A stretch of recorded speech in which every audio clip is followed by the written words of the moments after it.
No one knows everything, but everyone knows something no one else knows, including you. Welcome to the other side of things. I'm your host, Dr. Michael DeMaria, and for 35 years, I've been a guide of the soul. On the other side of things, we explore alternative perspectives on challenging topics, ranging from love, sex, death, and madness to dream work, breath work, and other cutting-edge healing modalities. We live on a precipice as a species.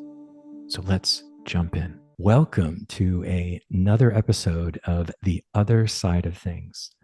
I have been looking forward to this podcast, well, before there was such a thing as podcasts, probably 31 years when I first read his first book, Men in the Water of Life. But since then, those who know Michael, he needs no introduction. But then for anybody out there who may not, I'm going to give a brief bio intro, and then we're going to jump right in. Michael Meade is a renowned storyteller, author, and scholar of mythology, anthropology, and psychology. He combines hypnotic storytelling, street-savvy perceptiveness, and spell-binding interpretations of ancient myths with a deep knowledge of cross-cultural rituals. He has an unusual ability to distill and synthesize these disciplines, tapping into ancestral sources of wisdom and connecting them to the stories we are living today. He's the author of Awakening the Soul, The Genius Myth, Fate and Destiny, Why the World Doesn't End, and The Water of Life. Michael Meade is the creator of the Living Myth podcast and founder of Mosaic Multicultural Foundation, a nonprofit network of artists, activists, and community builders that encourages greater understanding between diverse peoples. Michael, such a joy to have you here. Thank you so much. Really good to be with you, Michael. Thank you. So, I love when you share. Your podcast and Living Myth got so many of us, including me, through COVID and so many other kind of dark places.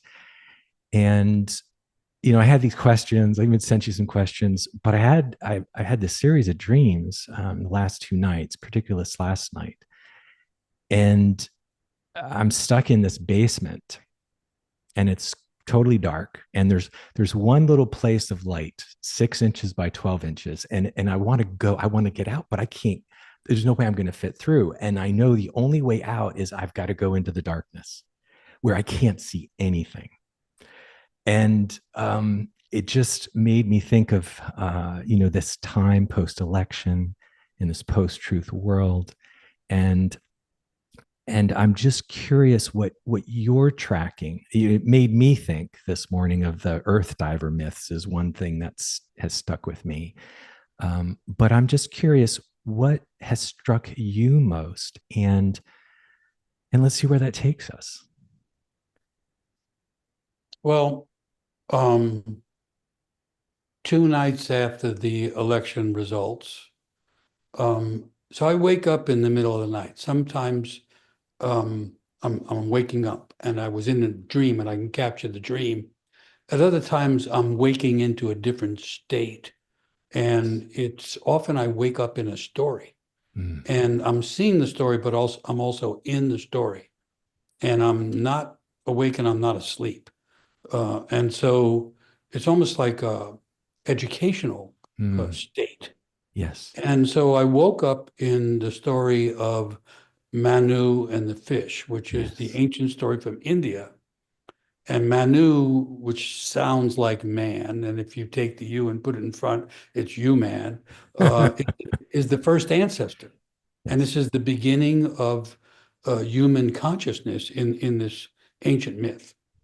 And Manu is walking by the shore of an ocean or a sea, and he's struggling with something. He has an issue, as if to say, from the very beginning, humans have had issues. Yes. And now we've got lots of issues. And so, and as he's concerned and working through, worrying through, we're not sure, his issue, a little fish jumps up in the sea and says, "Save me, because the big fish is going to eat me." And so here's the first human, our original ancestor, has to make a decision about another species, it seems, and also has to make a decision about something, a being that's smaller than him and in immediate danger. He's got a problem, but that fish is in danger. And so our ancestor has to make a choice. I mean, he could say, "Hey, I got my own problems. Tough. Sorry, dude." He could ignore the whole thing, make believe it didn't happen, or he could explain it away somehow and saying, "You're a fish." Anyway, but he bends down and scoops the fish out. So to me, it's just fantastic beginning of a story. He takes the fish back, puts it in a bowl with water, feeds it a little bit, and the fish quickly outgrows the bowl, puts him in a well, he outgrows the well, puts him in a pond, puts him in a lake, he outgrows the lake. He has to carry him back to the ocean and put him back in. When he puts him back in, the fish turns around and says, "Listen, there's a big storm coming, there's a deluge coming, the world's going to go into upheaval, and it's going to happen soon. And when it happens, I'll come back and help you."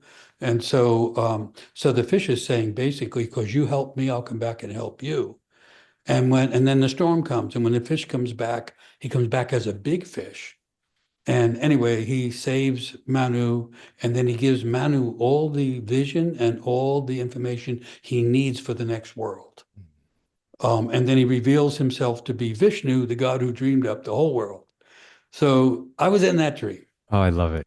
I love it. And yeah.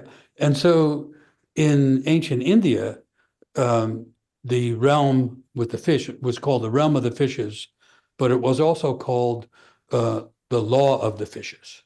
And the law of the fishes is big fish eats little fish. Survival of the fittest, people say. And so it told me, first of all, that I have to tell this story on the podcast because everybody is reeling from what is happening. Yes. But secondly, it told me to understand the election as the realm of the fishes. Yes. And so, because within days, you have Donald Trump, who wants to be the biggest fish of all the fish, except for Putin, who he idolizes. And then he's joined by Elon Musk, who wants to be like a bigger fish, and they're going to have problems, those two. And then he starts bringing in people like Matt Gaetz, who would be like the renegade bad fish in the law courts, and it's all power, and it's all power hungry people. Yes. And so in the story of Manu and the fish, the world dissolves in a deluge, like the story of Noah and the ark. Yes. But because Manu has made this connection to the little fish, who turns out to be Vishnu, the creator of everything, he is then given a vision of how to make the next world. And it was one version of that was called the laws of Manu, understanding. And part of the laws of Manu was that no matter what state you're in, you always help those who are weaker. Yes. And the understanding was, it is not a real government unless it's a government for everyone, and unless it governs in such a way that those who are more fortunate help those who are less fortunate or weak. Yeah. And so I did a podcast, and I called it The Law of the Fish versus the Rule of Law. And the idea is, we're going to have to find that original ancestor in ourselves that will take a risk, that can reach across species, that will reach down for the small, but not just the small in someone else's life, but the small in our own. And then we'll find a way through the storm, and hopefully we'll get visions of how the next world can be a better one than this one. Oh, that's beautiful, Michael. Thank you. Because the other dream I had just 2 nights ago was this.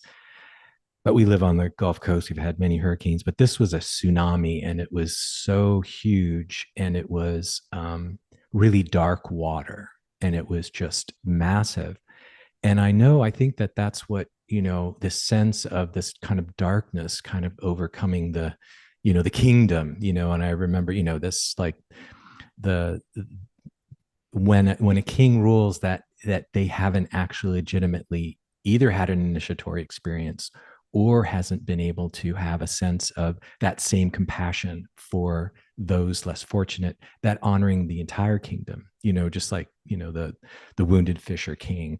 And the other thing I love about that story is it goes to your genius myth about, it's not, Manu is not being heroic in this huge thing. He's really tending some very compassionate, empathic feeling, and really putting that energy there and just tending it almost like you would a garden or a relationship, and just feeding it, and little by little. And that to me is just a beautiful, beautiful expression. And for those of us who might, how do we find that little fish in our own lives? How might we turn towards that or find compassion? And I love that you say also within ourselves, those parts of us that feel weak or uncertain or fearful. Yeah. So the fish is an essential symbol. And I'll get back to that. I want to say one thing else about Manu. Yeah. So as he keeps feeding the fish and it's getting bigger, he has to carry it. And so in the last scene, he's carrying the fish above his head, this big fish. And the story says, even though the fish had gotten really enormous, it didn't feel like a heavy weight to him. Mm. So that means, and this goes right into calling, when we're following our calling, we can deal with big, heavy-duty issues if it's the thing we're aimed at. Yeah. You know, what happens in politics is people get put in positions to deal with big, heavy issues.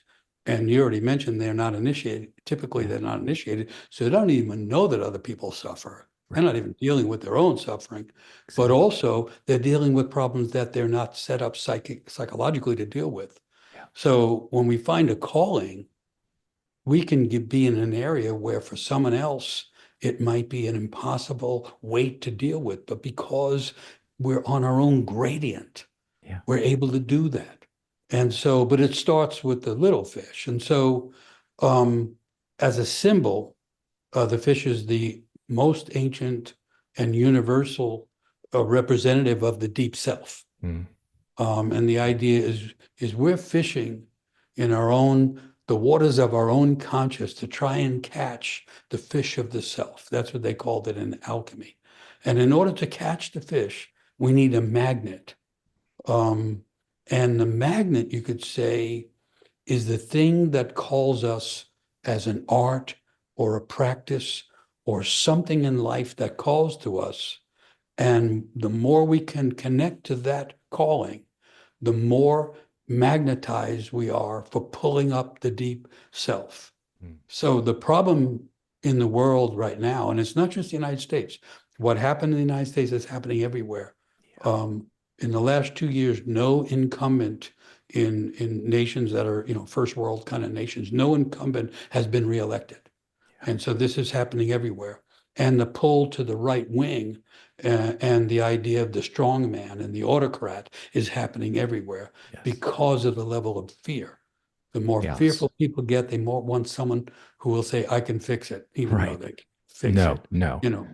So, but that's the fear. Yeah. But the problem is, the less I know about who I am, the more I want someone else to fix it. Right. The more I can be in touch with who I am, the more likely I can find the fish that I need to feed the deep self. And I weather the storm that way. But as the story shows, it's not just that we weather the storm and survive the deluge, is that we are part of revisioning the next version of the world. Yes. Because that creation story, like a lot of creation stories, is a recreation story. Yes. And so if you don't mind, I'll go Please. One step back. Yes. I follow politics closely. I have since I was an adolescent. But I don't think it's the answer to everything. And so the issue isn't simply Democrat versus Republican or liberal versus conservative, because the issues are bigger than that. The institutions that we have cannot deal with the rapidity of change we're experiencing. And that's why it's all so clumsy and stuck and upside down, because we are living through the deluge. Yes. We are living in a time when nature is going through all kinds of disorders, and the storms are literally getting bigger, and culture at the same time is going through upheaval, and the emotional storms and the political storms are also getting bigger. And a single person on their own is not set up to deal with that amount of radical change. unless we begin to think of it as a time of transformation on earth, Yes. like the story of Manu, like many Yeah. other stories. Yeah. So I'm using several images here. One is that we have to get our little ego self to realize there's a deeper self or soul, I call it both, that can survive this, that actually knows how to survive it and knows how we should be living our life. That's one Yeah. thing. And then the other thing is maybe to consider it as a collective rite of passage. Yes. And Yes. and in the middle phase of a rite of passage, usually called the liminal space, it's betwixt and between. The old world is gone. It's not coming back. I know people are wearing hats saying they're going to go back there. There ain't no there. It's It don't gone. work. Yep. And it never really was there. It never was there. Yeah. Yes. And then the world that's coming, we only get glimpses of Yeah. because we have to be in a certain kind of a open, uh, surrendered space to get genuine visions for our own life. And it turns out that a culture doesn't change because people agree to something. It changes when a number of souls inside the culture change. Yeah. So changing our own life is our way of contributing to a transformation of the world. That's, I think, that's how I'm viewing it. It's beautiful. No, I've been thinking about this for sure, and you've mentioned, but it is, and what I love just having the phrase a global soul initiation. I mean, we're being pushed there, whether we like it or not. And Yes. I wear my Kali beads, and there's that one episode you have. I think it's called "Once Upon a Time in the Kali Yuga." It's one of my favorites, but it is this understanding and just understanding that we are in the Kali Yuga. I think Yeah. is really helpful. And when you talk about apocalypsis being both, an unveiling and dissolution, but there is also ongoing creation. And Yeah. that's where I love what you're saying is yes, the fish Vishnu is telling Manu about the storm and how to weather it, but that this process in and amongst the unraveling, there is also the weaving of the next piece, and Yes. to be on the watch for both of those things and be open to honoring the truth of both of those happening at the same time. Yes. So you referenced it, apocalypse. So the Greek word was apocalypsis, means collapse renewal. Yes. And it doesn't even mean collapse and then renewal. Right. Not exactly. It means that they're almost happening at the same Yeah. time.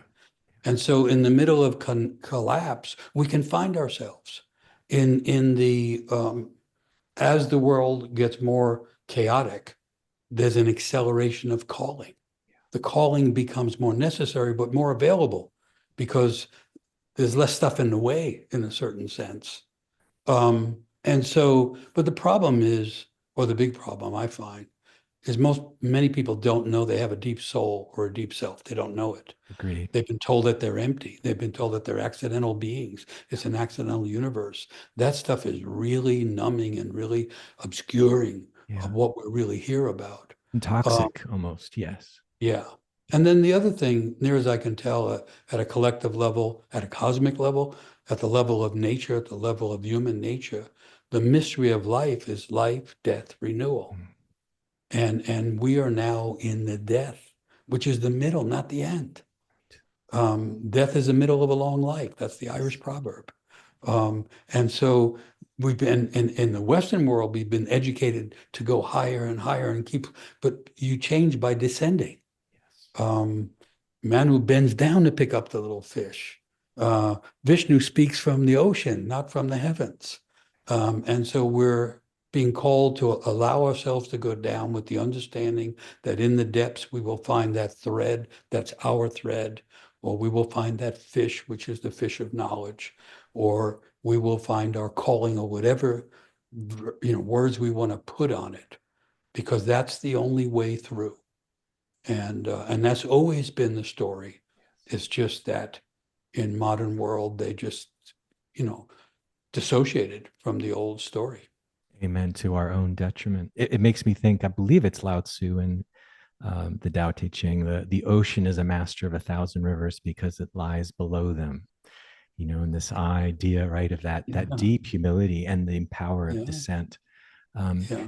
and I also feel there is this acceleration of calling because the opportunity for some of these young people to become soul initiated at a much younger age. And I think about your time when you were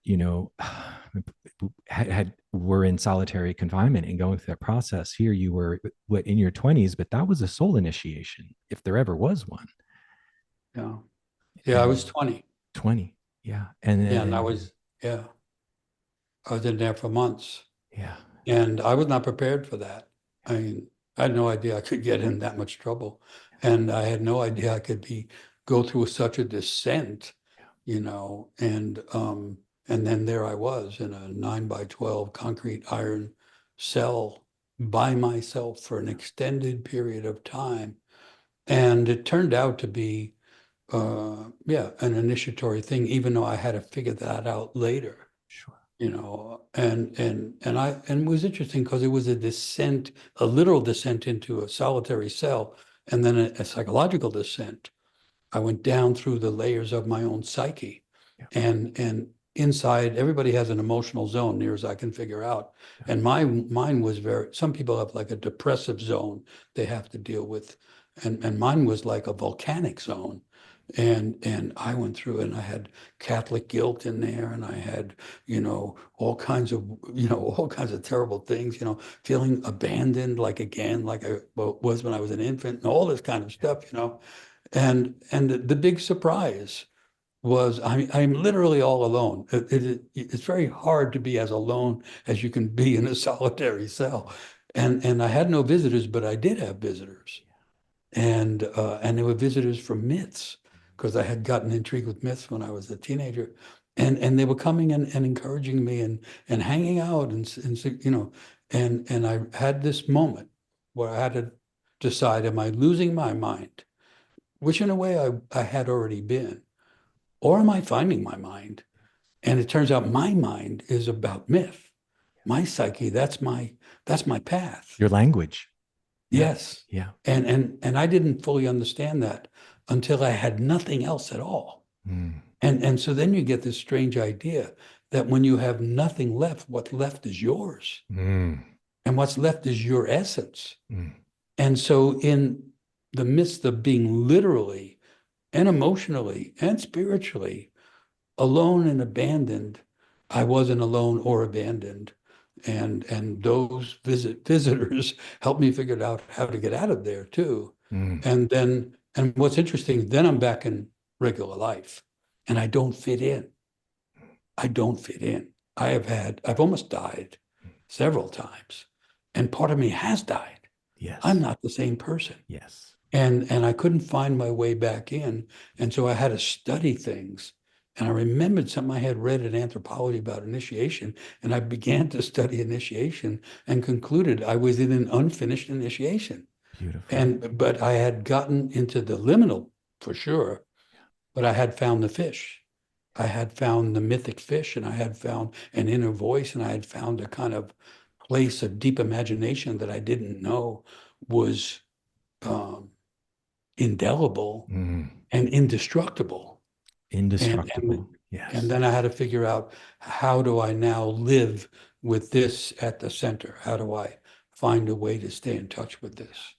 So yeah, That's so beautiful, Michael. Thank you so much for sharing that. It does reminds me that, in Tibetan Buddhism, the Vajra, the inmost center of the human heart, with, if you want to find out what's indestructible, continue to expose yourself to complete annihilation. And, it's a wonderful segue because, um, I, uh, my grandmother spent most of her life in a psychiatric hospital, and in her mid to late 20s she had what I think of as a spiritual emergency.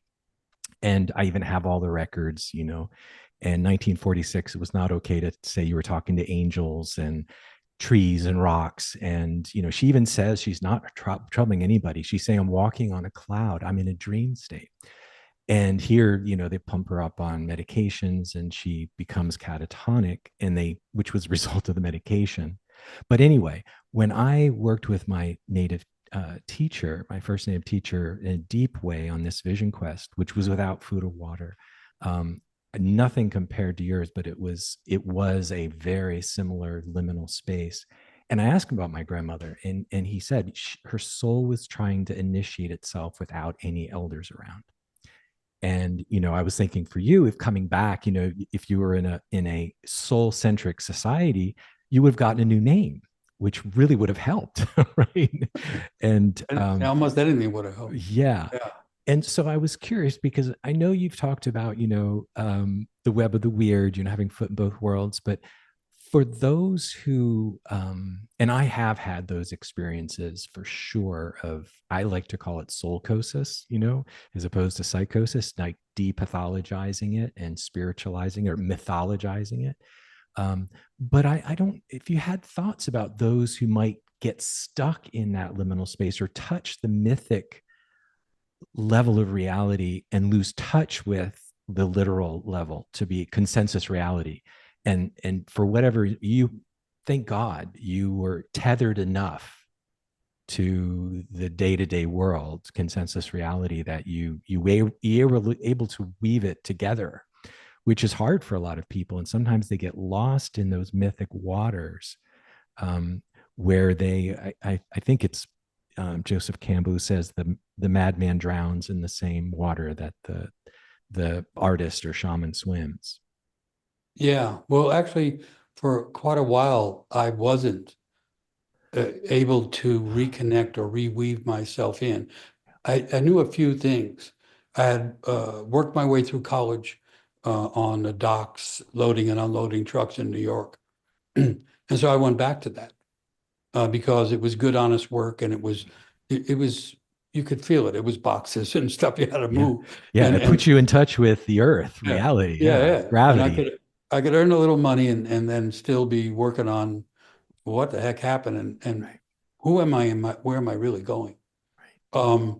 But it actually took me a while years to put the pieces back together in a way that made sense. So I really sympathize with people that get a sense of it and then lose it. There's an old saying that everyone has at least one experience of their deeper self or they Mm. die. Mm. And so actually most people have it, but it's obscured. I just said the word obscured and the screen went away. Oh, It's wow. obscured. It's I've- obscured. I'll be careful what I say. yeah. It's obscured by things that we inherited from the family or the culture and all these things that are in the way. And so, I just think of the things that would help. I happen to have this connection to mythic stories. And so I couldn't explain it to anyone. And when I tried to explain it, people wouldn't get it. But I knew that that was legitimate for me. So I kept studying stories, and then I began to study the history of initiation. And so I was trying to work through the initiation while I was in it. Mm. And I learned that that doesn't work that well, but I had no choice. I had nothing else. Um, and I eventually had to almost lose everything again to get really grounded in what the calling was. Mm. And just like everybody else, I got married, I had children, I was doing all the things you're supposed to do. And in the meantime, something was missing and I kept in touch with myth. I was still writing stuff and all, but it was all just, I thought it was a hobby, until I realized, no, that's really it. That's it. And then I've been fortunate enough that I could then turn it into like a career. Um, but I really sympathize with people that have a feeling for it and then lose it. And the reason I say there's an acceleration of calling now is because the outer world is making less and less sense. And so, and there's no grounding in it. There's no center in it. That's why it's polarized. There's no center. And so we're really thrown back on ourselves. And so it really becomes important for people at any stage in life to look back. When you look back over your life, most things disappear. I can't remember, you know, high school and stuff like that very well at all, except for a few things. Those few things are the psyche's markers Mm. of a path we've been on that we don't understand. Mm. And so I've watched in culture how people get this idea that, just start a new story, start a new life. I don't agree with that. Revisit the old life and you'll find the missing things that you couldn't see when they happened that are still inside beckoning for our attention because our soul has been aligned with the secret destiny all along. And so when the outside world's not working, we have to fall back into the inside world, which was, of course, a tradition throughout the world. And the focus of the initiation was to put a person into their deep self. Yes. And Vision Quest is one of the most clear examples of that. We are on a collective vision quest now. Yes, and we absolutely. won't be able to see what's trying to get our attention unless we let go of what is already dead and not working.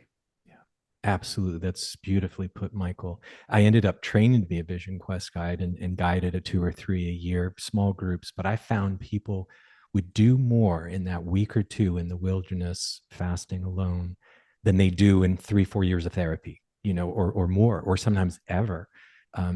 And that sense of solitude, exposure to the elements, immersion in nature, and fasting. And I think part of you actually start to feel your full membership in the natural world. And that reminds me, I think part of what is so profound for me, and for whatever reasons, I've always had an intuitive sense of this, but I've heard you say it, of course. I feel in that similar lineage of William Blake and Jung and others of those who had that experience of the inner world being actually greater than the outer world.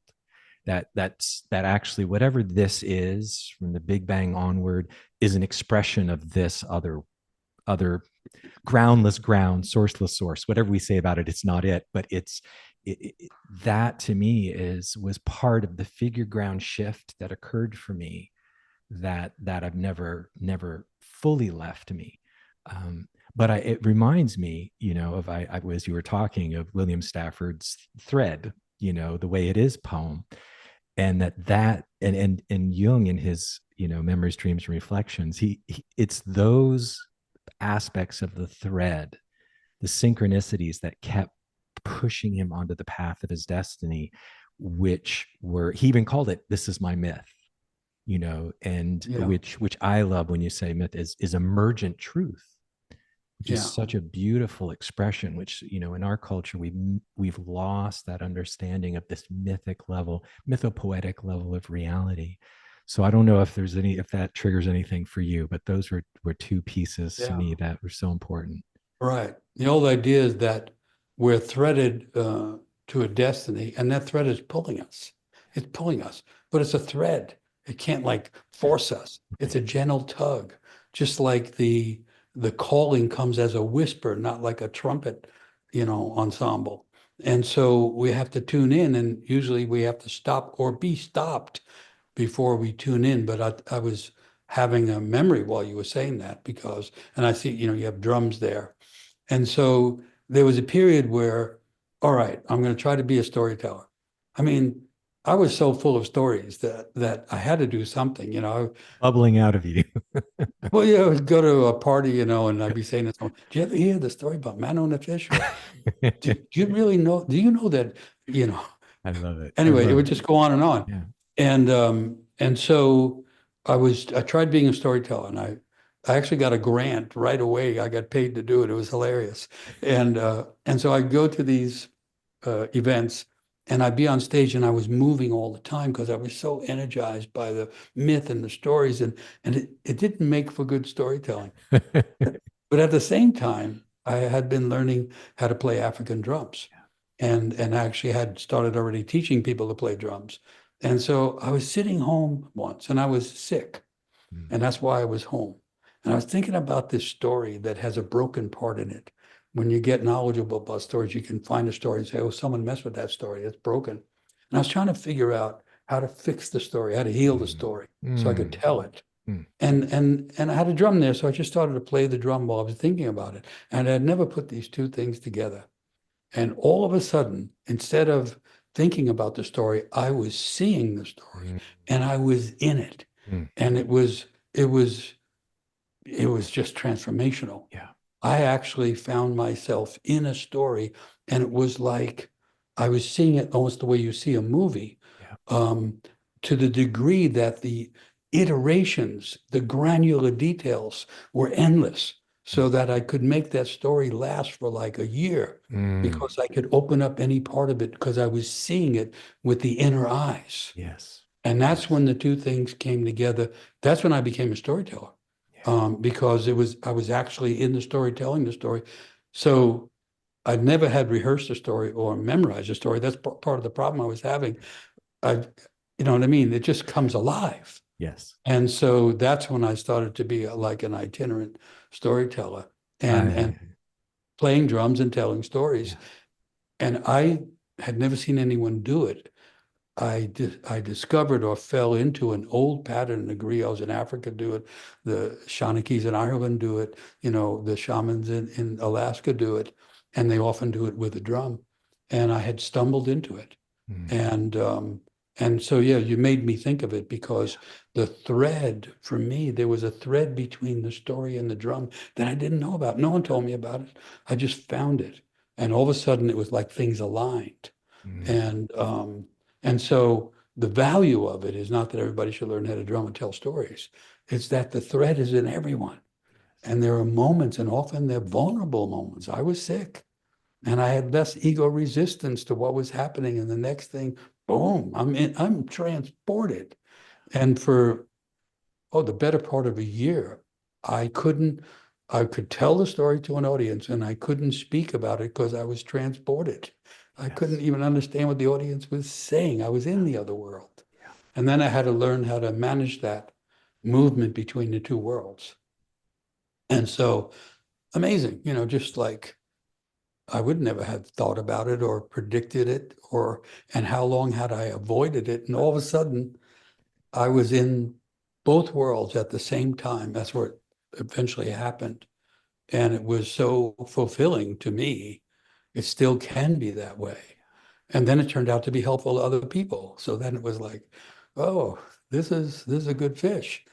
I just love that, Michael, and is so powerful. And I need to tell you, for years I'd have friends go to a lot of the men's retreats, and they go back and yeah, I went because of Bly or Hillman and they said, but you know what, the part I loved best, Michael Meade, he'd come out there and I hadn't heard it, but boy, when he was drumming and storytelling, it was like that's when that really touched them, and it makes me think, I love that, one of the origin words for soul is anima, which is that which animates, right? And Yeah. that which brings us alive, following our aliveness. And you were doing that. And I love that it's like all of a sudden the story is alive, you're alive in the story three-dimensionally, because I love to remind people we're dreaming during the day as well as at night. It's on this edge of our consciousness.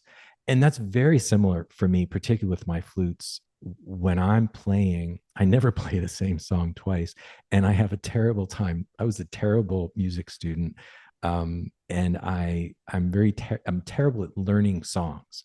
But when I begin the notes, they take over. And I literally come back and I kiss my flute because I need to reground, because I'm like, I'm not present in a way, in an analytic, egoic way. And what a gift that we are here to be able to share that with others. But I think, to listen. And I was so broken when I went on that vision quest and heard the flute for the first time. And my teacher, I said, how do I play this thing? He goes, play it only at night, outside, by yourself for a year, and it will teach you to play. And it was just to help me cry, it helped me grieve, it helped me find my deep self. Yeah. Yeah. Beautiful. Beautiful. Yeah. Yeah. And each of us are called to become an instrument in a funny Mm. way, right? I mean, uh, Hafiz says, each person is a flute through which God plays music. And so we are an instrument in a sense, and we can find the way that we can align And now like especially since COVID, doing a lot of stuff online, the drum doesn't work that well Mm. online. And so I tell stories without the drum, but I still tell it with drums. But But you're I always in noticed you're in your rhythm though. I love that. I'm always Yeah, in a yeah, rhythm. in your groove. Yeah, You've got a groove. yeah. And I tend to speak in a rhythm. Yeah, And this is all stuff that's inside. I didn't go to school for that. I didn't, you know, I studied a lot of things, but then things were in me trying to come out. And so, sometimes, and I know you feel this, you just wish everybody could get this understanding that we come into the world seated a certain way, aimed a certain way, with a core imagination that, and I call it the genius sometimes, but the genius was also called a guardian angel. yes, And when we get in alignment with what the destiny is, we're also protected in a way. And so in the world that's become so dangerous, it becomes very healthy to line up with where the soul wants us to be. There's a yeah, protection in it, and it becomes endless. It's yeah. endless. There's Mm. no end to stories. There's no end to music. There's no, you can climb all the steps and you still can't get to the top or to the bottom of it. It becomes the ocean that we swim in, and it's satisfying in its own essence. And if there's any other reward or benefit, that's good too. But it's satisfying, and it's what people have always imagined human life was. And now I'm not saying everybody's going to find it and happen, but if enough people do it, then that's what changes a culture or a society, not some agreement that someone makes. That doesn't do it. The real transformation comes from the transformation of the individual souls. And I think about my family and where I grew up in New York and everything. And the idea that I would wind up being someone playing African drums, telling stories from all around the world, writing books is so foreign from what was going on in the family that it still has no particular resonance in the family. Yeah, And so, and that's a hard thing for people to realize. The expectations of the family are their expectations. yes, And very rarely does the family recognize the genius of their own children. yeah. And that's the way it's supposed to be, Hmm. because we're supposed to go out in the world and find the connection to it. And it's the genius is about the individuation and the uniqueness of that soul. And that's a very hard thing for a family to see. A family can love their children as best they can, which is a really good thing to do. Protect them, feed them, and love them, and then pray that they find the thread, because that's what makes it all meaningful. And it doesn't mean we don't suffer. It just means we Absolutely. suffer in the right direction. That's and when you say get into the right trouble, but I think of when we're an instrument. One way I try to share with people about suffering is even when you're making a flute, you have to hollow it out, and these holes are these nicks and wounds and difficulties, and the suffering is like hollowing us out so God, creator, the universe, life can play us. And if we didn't, and each one is completely unique, that's going to make its own sound. The old flutes were made out of body dimensions, so it'd be as long as your arm. The first hole would be after the first fist, and it would sound totally unique and just one of a kind. And I wish we had that again, because my very first Yeah. flute was made in that old way, and it sounded so funky. It still does, but because I wasn't playing it for anyone else but myself, it taught me to listen more than play, and just be curious about the sounds. Um, but yeah, no, that's beautiful. Yeah, I was supposed to be, well, dutiful altar boy growing up Catholic with my struggle. I was a recovering Catholic, but my dad was an Italian immigrant, and my mom grew up in foster homes. And it was like when I told him I wanted to be a musician and filmmaker at 18, he's like hell, you're going to be a doctor. Your Yeah. kids can be artists and musicians. But I was like, okay, what kind of doctor can I be and study or explore music? And I found about music therapy, and I thank goodness I got into Jungian psychology, which he wanted me to be a surgeon. So, and still my family doesn't get me what I do either. But the beautiful thing is you find your family of that kind of soul tribe, Yeah. and those who do that you're here to connect, to serve. And I love the idea the gift is here to be given away to your people, you know. Yeah, that's the old idea. Yeah. Whatever originality we have comes from the origins of life. Whatever gifts we have were given to us. And the purpose of being gifted, and everyone's gifted in their own way. That's what genius means. It means the spirit that's already there. Everyone has a genius spirit in them, which means everybody is gifted, not necessarily super smart or a specific talent, but they have some gifts. And once we find the gifts, they're intended to be given. And then the surprise is the more you give them, the more you have of them. It doesn't diminish, it actually increases, which is, the proper economy of the human soul. And that's just an amazing thing to experience and to learn. And I want to say, but not that there aren't struggles, because everyone also has an ego or a little self that, tries to, resist the breath of the divine coming through, and, Yes. and insist that it has to be this way. And that it's that little ego self that has to die. That's when they say, die before you die. Yeah. They mean, let your ego die a number of times so the life gets bigger. And we're in a collective dying now. We're having to let go of the dream of what we thought the culture was. Yeah. And you feel that. I mean, it's hard not to feel it. But if people don't know there's something deep down that's trying to awaken, that has giftedness in it, and that also can bring healing, then people refuse to go down. And the whole thing begins to feel really scary and punishing. And it is scary, and there are punishments being created right now. But the response is to become authentic, to come from the depth of oneself. That's the proper response to an inauthentic world. And people can, how modern people say, I'm just a speck in this endless universe. Yes, we're each a speck, but we each have a spark in us that is a speck of a star. And I mean, an actual star, and science agrees with that now, And That's so if we're living that out, we're bringing presence to the world. We're bringing imagination to the world. We're often bringing healing to the world. We're bringing beauty to the world. That's what we're here to do. That's a proper response to the falling apart of the outer structures and institutions and the collapse of leadership. It's beautiful. And that spark is timeless, ageless, deathless. That is that eternal spark that isn't indestructible, as you said.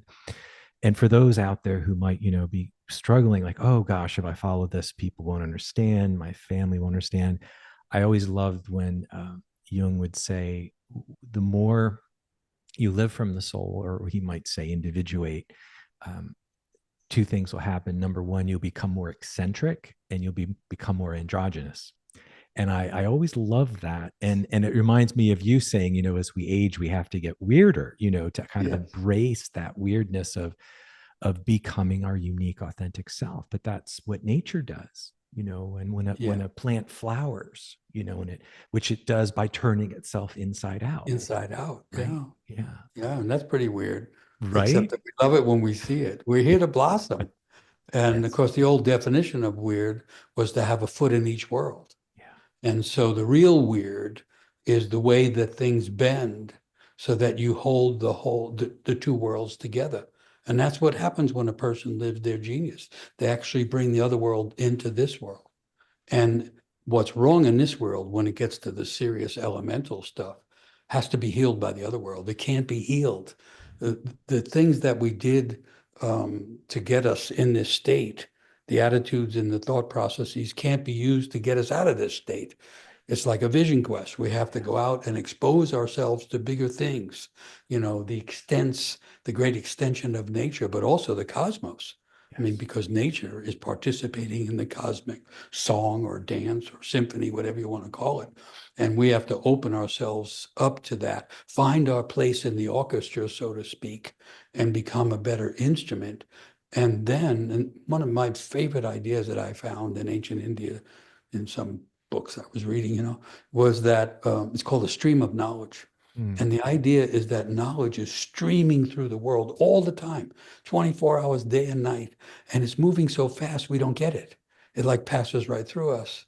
And until we have a practice or an art or a teacher, something that can slow it down so that we can drink from that stream, until that happens, we're just being, missing out on what's trying to pour through us Yeah, into the world.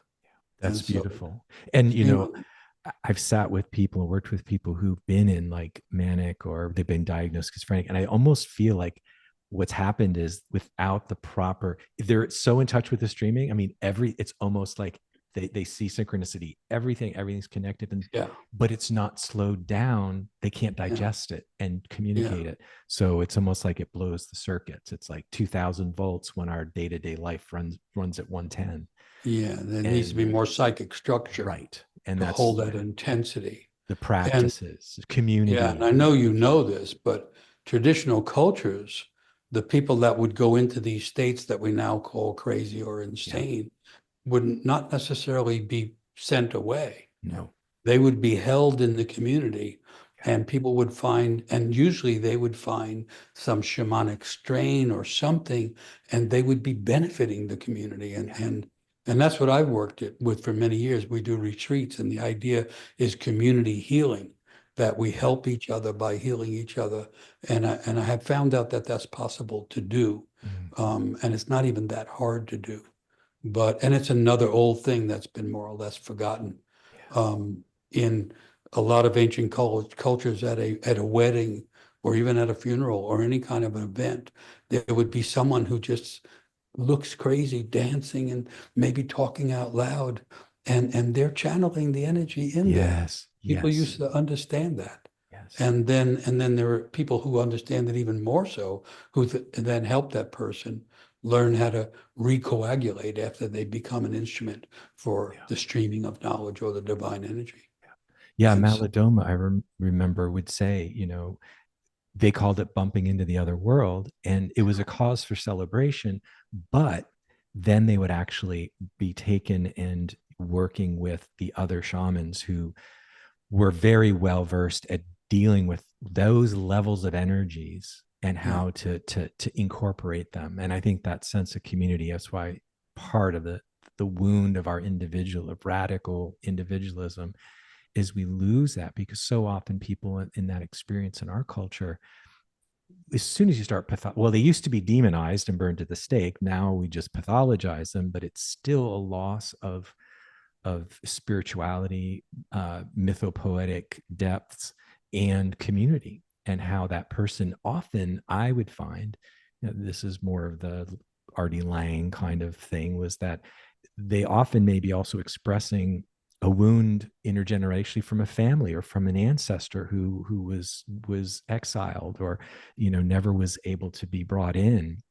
And so being able to help them see that oftentimes that can happen to very sensitive, empathic, so many people, who actually have psychotic episodes, young people, are bright, creative, have been kind, have been kind of really empathic people who all of a sudden, late teens, mid to late 20s, have this emergence of symptoms. And oftentimes maybe channeling even, a wound of a family or community, or even the culture. I've had lots of people say, gee, they almost like, if I feel like I can't discern my suffering from the suffering, and it's almost like they take on the collective, and then it blows their circuits and they get overwhelmed.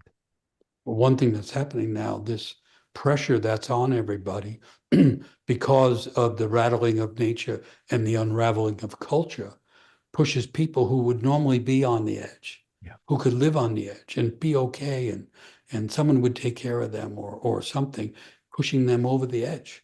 And so more and more people are falling into the psychosis, or Yeah. falling deep Suicide. in Yeah. suicide or Yeah. deep depression, because we're all under pressure. And so, one thing I really puzzle with, because in Mosaic, what we've been doing for almost 40 years is experimenting with community healing. And I take the old idea, the Latin word communitas, which gives us community, but communitas means something so deep happens, it pulls everyone together.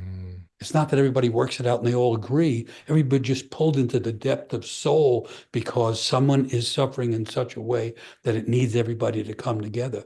Then by trying to help that one person, everyone else is actually enlivened and gets a dose of medicine for them. And it turns out not to be that difficult, but it's difficult to get it into the culture. Yeah. Because it goes against what we've been educated to think. And in those situations, and I know you've found this yourself, you have people that can have a psychotic break. They can be in all kinds of pathological circumstances, and it can be relatively okay. And healing can happen to almost everyone involved. And that's an old thing that people used to know. And it seems to me, when you have a culture that is fractured and fragmented and causing people to fracture and feel fragmented, we have to find, first of all, some connection to the deep self, which gives us a center and a sense of wholeness, but then some ways to give a community collective experience of being whole in order to take that medicine back into the fragmented culture. That's beautiful. And I find that's a difficult thing to do. Not to do it, but to deliver it in meaningful ways to the culture. I don't know if you're aware of this, but what reminds me of is in northern Lapland, in Finland, they have pretty much eradicated hospitalization for psychosis. And what they've done is they have this thing called open dialogue. And they have like the EMTs are kind of trained to go into the family. And what they do is they have a circle and everybody gets to talk about what's happening with this person, including them. But there is nobody can say that what they're experiencing isn't real. And so basically they suspend any kind of judgment over truth, and that nobody has nobody's reality is considered to, pardon the expression, trump anybody else's. And what's happening is that it reduces the tension radically. And all of a sudden it's like, and I've always said when somebody's in that state, it's kind of, they're like in a waking dream. And I've never seen a delusion or hallucination that wasn't chock full of meaning. I read it mythologically and I read it, metaphorically, analogically. And that really can help that person begin to weave back in. It can take some time, but that to me is one of these really beautiful ways in which some people are finding ways into, kind of from another angle, do just what you're talking about, which is create thank you community, for that. right? Yeah. And that's coming directly from their ancient tradition. Yeah, exactly. The Lapland traditions, Yeah. because they were very shamanic up there. But the shamans who basically lived outside the community, they were like outsiders because they're dealing with the stream. Yeah. And then they come in and pull everybody into the stream. And so that was their old tradition. It sounds like they found a way back to it. That's encouraging. Thank you for that. It's very exciting. Yeah. But that's, go ahead. Well, the idea there is, in a sense, what we're trying to do is remember and recall things that our ancestors knew. It's in stories. That's why stories are so powerful. But it's in human memory too. They call it bone memory. The bone memory. The bones remember. Yes. And so it's not as if we have to revision the whole thing on our own, like individual, rugged individuals. It's actually trying to get to us. Yes. It's in our bones and it's in the streaming of consciousness. Yes. And it's trying to get to us because we need it so badly. We are the pathologized ones in the middle of the community of all other beings trying to, find some sense of temporary coherence, which gives us a capacity to grow and to heal. Yeah. That's so beautiful. Yeah. One of my edges is, ever since I was a kid, I've spoken and sung in my own language, right? It's just a streaming. And I've always been, I do it, but I've used it when people are in a psychotic state, and immediately they kind of like will start doing it back to me. And then all of a sudden we have this really interesting, and the craziness often will drop away, or I've had them just start to cry and give me a hug. And when I found out again in Lapland, that Lapland, or the Sami people, yoiking, their yoiks are a spontaneous, sacred expression, either through singing in their own. It's not words. It's this they call it sacred singing, sacred speech of a person, place, or thing that's a spontaneous expression from the other world into this world as medicine. And that's why whenever you've shared that, I'm supposedly have a little bit of Apache DNA somewhere in my core when I did my DNA. But when you that sharing that healing song where that people where healing songs and healing came from, and Yes. that still is so funny because my edge, Michael, is like I'm weird enough, but when I start, it's like, wow, I'm feeling called to share in that way, and I was like, okay, now DeMaria has really gone over the deep end, but it's really, it feels so wonderful, it's so joyous, Yeah, when I there's a do it. great freedom in that. Yeah, There's a great freedom in yeah, it. And yeah, yeah, that's one of my favorite stories, how healing began. And the critical moment in it is when it's only 4 people in the original tribe. The original tribe is in trouble because people are getting sick and they're starting to die. And no one knows what sickness is. No one knows what healing it is. They don't even know what sickness is. It's the very beginning. And these 4 people go out and at the end of the day and face into the darkness mm, in order to figure out how to help those who are sick. mm, So there's a whole description of a way of healing that doesn't require diplomas and stuff like that, even though that can be very good. And what happens is they each get a song and they get knowledge at the same time. And as if music is a form of knowledge, and knowledge can be a form of music, and it's a radical thing. And in that story, the creator is called the one who made the earth. It's not a gender God, deity, is the one who made the earth. And the one who made the earth speaks to them and says, for every illness, there's a cure. For every sickness, there's an antidote. For every wrong, there's a solution. And they get knowledge and music at the same time. And they go back and they begin to heal those people who have fallen ill. And that's us. That's us. yes, And the illness is the dissociation in which modern people think we're not connected to nature. They think we're not connected to the pulse of life. We're cosmologically dislocated. But here in this story, the one who created the whole thing is speaking directly to people. It's a form of that stream of knowledge. And there's something in 4 of the people.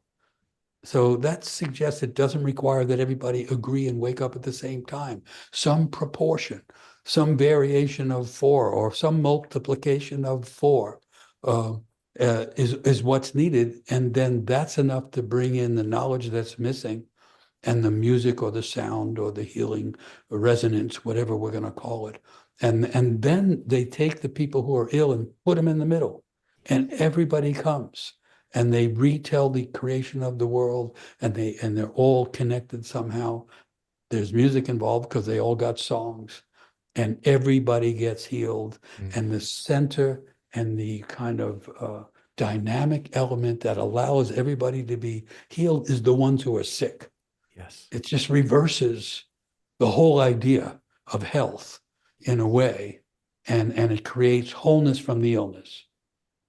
For those doing the healing as well, which is what's so Yeah. powerful, right? It's that synergy. It's just Yeah. in that universe, and which I also love that idea that the other world gets healed by us too. And what is that? Where Yeah. inside a human being is where God learns. I mean, I love this idea, like almost an infinity sign back Yeah, the and 2 forth. worlds come back together. Yeah, And they can only come together through those who are alive at a given time, which is us. yes, Those are, that's how it was. And then that's a recreation of what the ancestors were doing. It doesn't require a specific practice or study. It can have that, right. but it also seems to be that it's properly available to whoever is willing to stand in not knowing, because that's what they do. They don't know, and they stand in the darkness, And of course, the soul used to be called the light hidden in the dark. And so they're getting a soulful transference by accepting the darkness of not knowing. And so to me, those stories are really helpful now. And we're in those times. You could say we're in a time of recreation. Chaos in all the mythical stories would often be described as the endless dark waters. So that as we're in the dark times, Kali Yuga, you were calling it that, and as we're in the turbulent waters where the hurricanes are enormous and all that kind of thing, we're actually closer to creation. Yes. Because chaos precedes creation. And so to me, that's helpful.